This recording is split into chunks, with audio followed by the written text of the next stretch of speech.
Samajwadi party के वरिष्ठ नेता हैं और अधिवक्ता महासभा के राष्ट्रीय महासचिव हैं उमेश प्रताप यादव जी। कैसा चल रहा है सर चुनाव?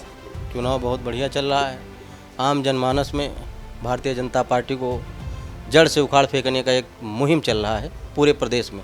पश्चिम का चुनाव हुआ, आपने देखा होगा, जो भी मतदान हुआ है टोटल भारतीय जनता पार्टी के अगेंस्ट हुआ है कि इनको कैसे देश के अंदर से हटाया जाए, नहीं तो देश में बहुत भयानक स्थिति आने वाली है। लेकिन बीजेपी तो कह रही है 400 पार और पश्चिमी उत्तर प्रदेश पे एकदम दावा ठोक रही है कि विधानसभा चुनाव में जिस तरीके से विजय दर्ज की थी इस बार उसी तर्ज पे फिर से दोहराने की कोशिश कर रहे हैं, क्योंकि प्रधानमंत्री लगातार वहाँ पे रैली कर रहे हैं और सब लोग पूरा कुनबा वहीं पर दिखता है पश्चिमी उत्तर प्रदेश में जहाँ पर चुनाव नजर आ रहा है। तो ये इनका जुमला है, क्योंकि जैसे ये बोलते थे कि मनोवैज्ञानिक दबाव बन जाता है लोगों पर, लोगों के दिमाग में आ जाए कि अरे अब तो ये जीत ही जाएंगे। लेकिन प्रदेश का आम जनमानस, देश का आम जनमानस ये समझ चुका है कि ये टोटल झूठ बोल रहे हैं। ये पूरी तरह से 4 सीट नहीं पाएंगे अब की बार, 400 तो बहुत पूरी तरह से हार रहे हैं। पूरे उत्तर प्रदेश के अंदर 80 सीट में 10-5 सीटें कहीं पा जाती है बहुत बड़ी बात होगी। सिर्फ इन लोगों को बरगला करके, जैसे जुमला बताते हैं ना कि जुमला है ये, तो सिर्फ इनका जुमला है,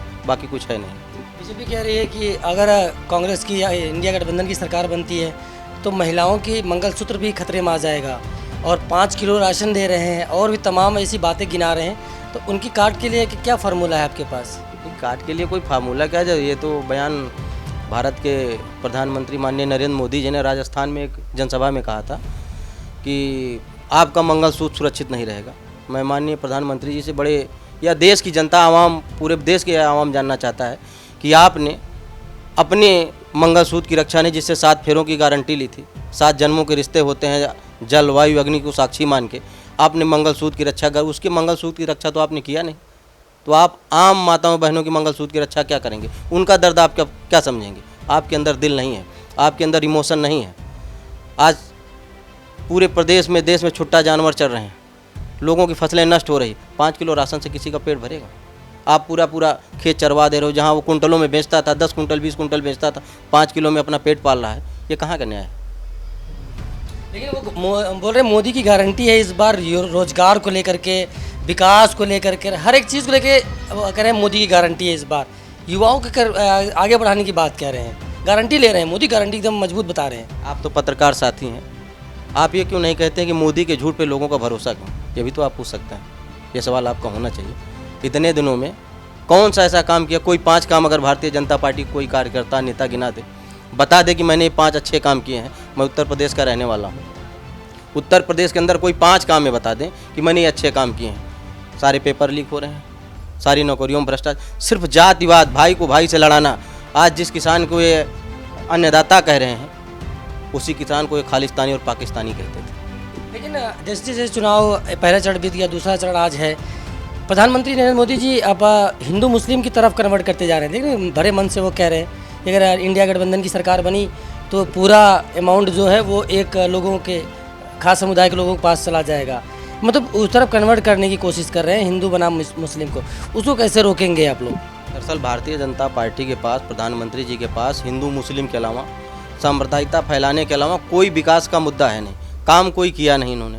तो इनके पास क्या है? जैसे सीधी सादी जनता, उसको किसी तरह बरगलाया जाए, किसी तरह भ्रमित किया जाए कि लोग कैसे हो जाएं। अंग्रेज़ों ने शासन किया, मुग़लों ने शासन किया, कभी हिंदू खतरे में था? न हिंदू खतरे में था, न है, न रहेगा। यहाँ खतरे में आपकी शिक्षा, स्वास्थ्य, सुरक्षा है, आपके बच्चों का भविष्य है, स्कूल अस्पताल खतरे में है। ना धर्म खतरे में है, ना यहाँ का व्यक्ति खतरे में सिर्फ माननीय प्रधानमंत्री नरेंद्र मोदी जी की कुर्सी है।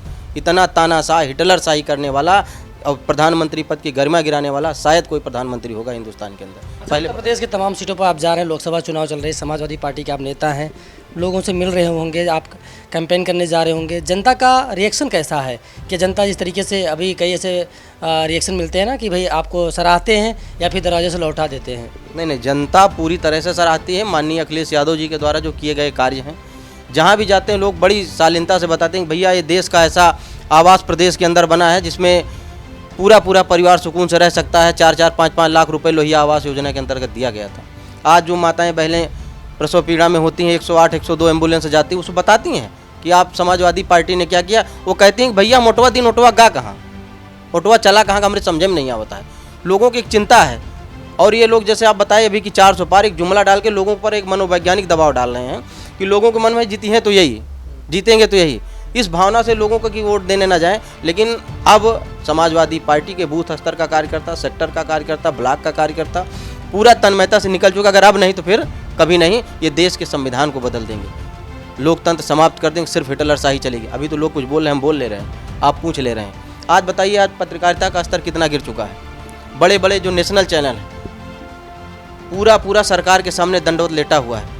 पत्रकारिता का मतलब होता था कि आम आदमी की आवाज़ उठाना, अन्याय के खिलाफ उसकी कलम उठती, आज कहीं उठ रही है? कोई कुछ बोल पा रहा? गोदी मीडिया हो गया है ना, अब गोदी मीडिया हो गया है। अच्छा, बदायूं सीट पे आप गए थे, वहाँ से शिवपाल जी के लड़के आदित्य यादव वहाँ से चुनाव लड़ रहे हैं, क्या वहाँ से क्या माहौल लग रहा है कि क्योंकि वो पहली बार वहाँ पर उतरे हैं, शिवपाल जी उतरने वाले थे, लोग कह रहे हैं कि वहाँ पर शिवपाल यादव ने पहले माहौल बनाया फिर अपने बेटे को उतारा, ऐसा कुछ है? और किस तरह का वहाँ पे रिस्पांस मिल रहा है आदित्य यादव को, क्या मिलेगा, क्या कुछ रहेगा उस सीट पे?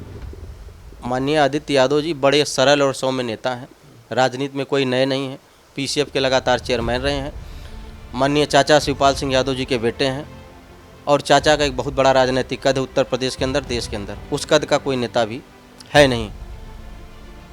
चाचा पंडित जवाहरलाल नेहरू के बाद सिर्फ चाचा शिवपाल सिंह यादव जी जाने जाते हैं और कोई दूसरा नहीं है।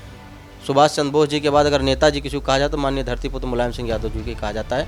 नेताजी की उपाधि उन्हीं के पास है और कोई चीज़ पास नहीं।